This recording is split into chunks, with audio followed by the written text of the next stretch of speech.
Hey, good morning everybody online. This is Blind Justice on the streets of Aberdeen, Washington, sitting outside of City Hall. And this is day 41 of our peaceful protest, Resting is Not a Crime.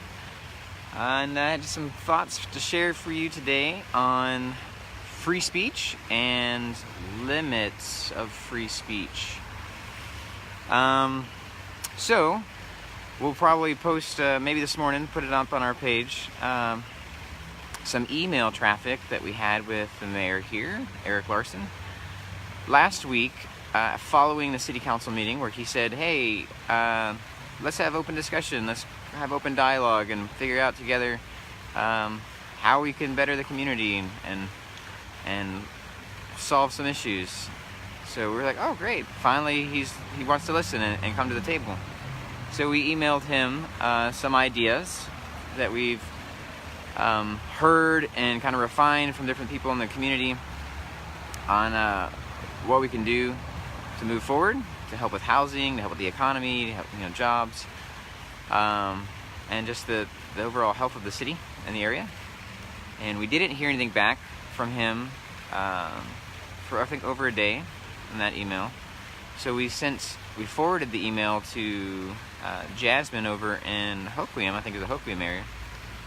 And we heard back from her in less than 24 hours, and she's like, these sound interesting, I'll review them and look and research them more, and then get back to you with my thoughts. So that was neat that she wants to have open discussion, right? Even though it's our first time really reaching out to her in Hoquiam. And then we hadn't heard anything over the weekend from Eric until yesterday evening, Monday evening. We get an email, we're like, oh great, he's responding to this open discussion of how we can move forward some of these ideas. Well, no.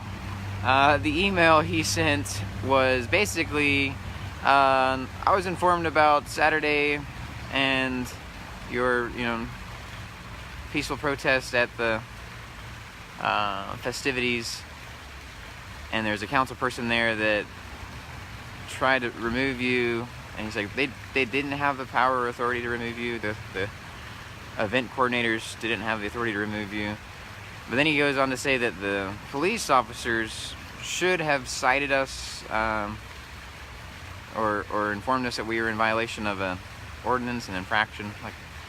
And then the ordinance that he cites basically says you can't obstruct sidewalks or streets, right? There's the words in the ordinance. And we were on a pedestrian Volvo, using the language of the ordinance. They're defined in the AMC. We weren't on a sidewalk or a street, we're on a pedestrian Volvo. An area built into the infrastructure of the city for stuff, for putting community boards, we were right next to a community board, and other things on, planters and stuff like that. Other pedestrians engaging together, all kinds of different things. It's not traffic. It's not the point of it, isn't traffic to walk back and forth because it jets out into the street. That's why it's a bulb out. And then it cuts back into the sidewalk. So it's in between those two.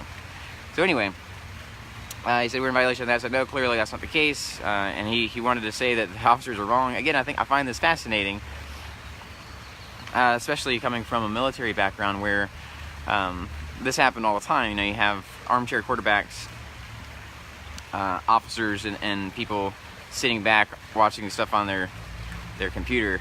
Oh, you guys should have gone this way and done this or that. Not on the ground, don't have the situation, don't have a full scope of what's going on. Can't really make assessments about that. Get to try to nitpick after the fact with the very small picture of what happened, right? So it shows that he doesn't have confidence in his senior officers who are out there handling the issue.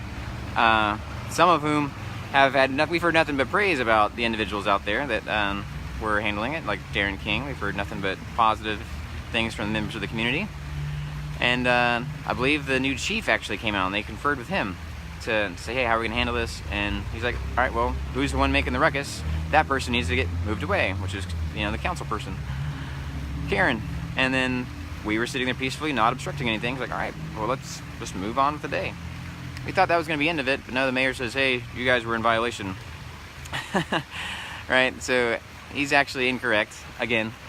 But then he goes on from there and says, so we are reaching out, the office of the mayor in the city of Aberdeen is making a concerted effort to reach out to the future festivities, festivals, and events in the area, the coordinators or sponsors of said event, to encourage them to limit free speech. Yeah, that happened. Where you're expecting an email of open dialogue, right? That was his comment on Wednesday's city council meeting. Hey, let's have an open dialogue, let's work together, let's move forward together. And then the email we got in response to our ideas of, hey, this is how we can move forward, was, well, we're going to reach out and make sure we can try to limit your freedom of speech.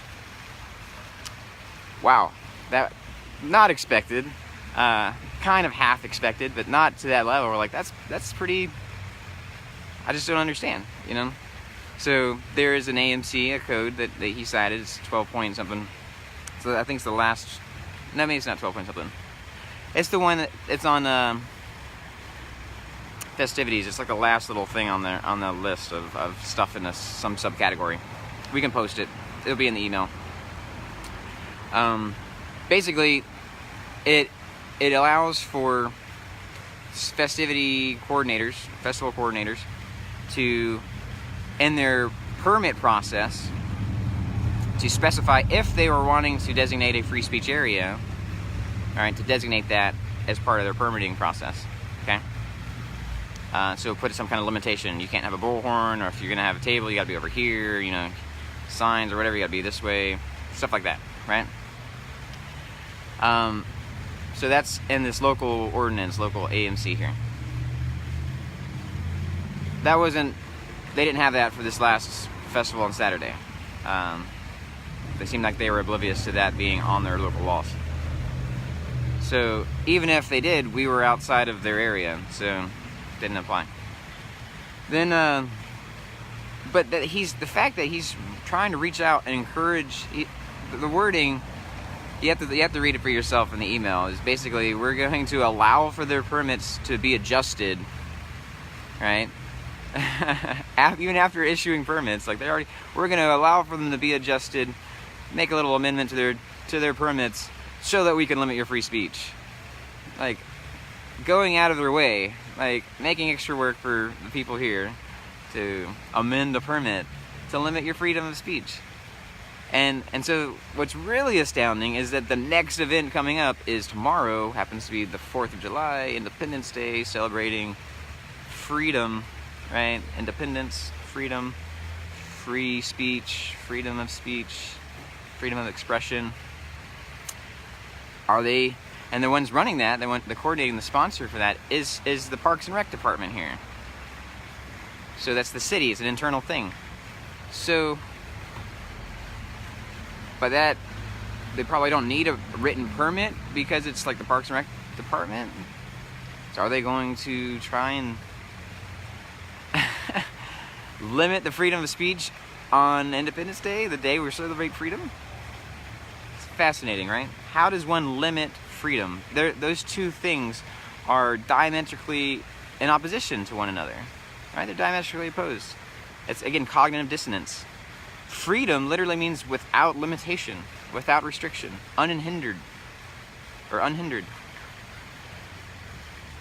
So, to put limits on freedom means it's not freedom. And they can't. They can't limit free speech, because then it's not free speech. And so we replied and advised them not to do that. Cited court cases, you know, of how what they're proposing is unconstitutional. They don't have the power or authority to do that. And so we're waiting for a response on that, because it's just, I don't know. Comments would be appreciated, like, because it's just really amazing when the mayor sits up in a city council meeting and says, hey, we want open discussion. We want to bring people to the table. We give him ideas and proposals on how we can move forward as a community. His response is, okay, but we're going to try to limit your free speech on the 4th of July and other festivities coming up. That's not open discussion. That's not, let's talk. If we'll talk, you can only talk when we say you can talk, in the manner in which we say you can talk. That's not an open discussion. Who wants to be a part of that discussion? Which is kind of how the city council meetings run anyway, right? Which is an issue. But we can potentially, once we get this ordinance repealed, write an initiative, write a new ordinance that changes the way the city council meetings run, right? We can make it more dialectical, more cohesive for conversation, for questions and answers, for people to actually be able to pose questions and get an answer rather than ignored. Yeah. So that's just a thought on using the power of initiative here in the city. But we're going to continue with the signature collection today. We'll be sitting out here for a bit. We do have an interview with, I think it's Beyond Survival. So that's coming up at 11, so stay tuned for that. And then at noon to about 8 p.m., we're going to expect to be around the Walmart area doing signature collection for our petition. So we're moving right along. We're like 460 signatures or something like that out of 604. So if we get some help today, and you know, it's the day before the 4th of July, Independence Day, we may hit our number today or tomorrow. That'd be pretty cool. All right, everybody. Peace and love, and Deo Presto Liber.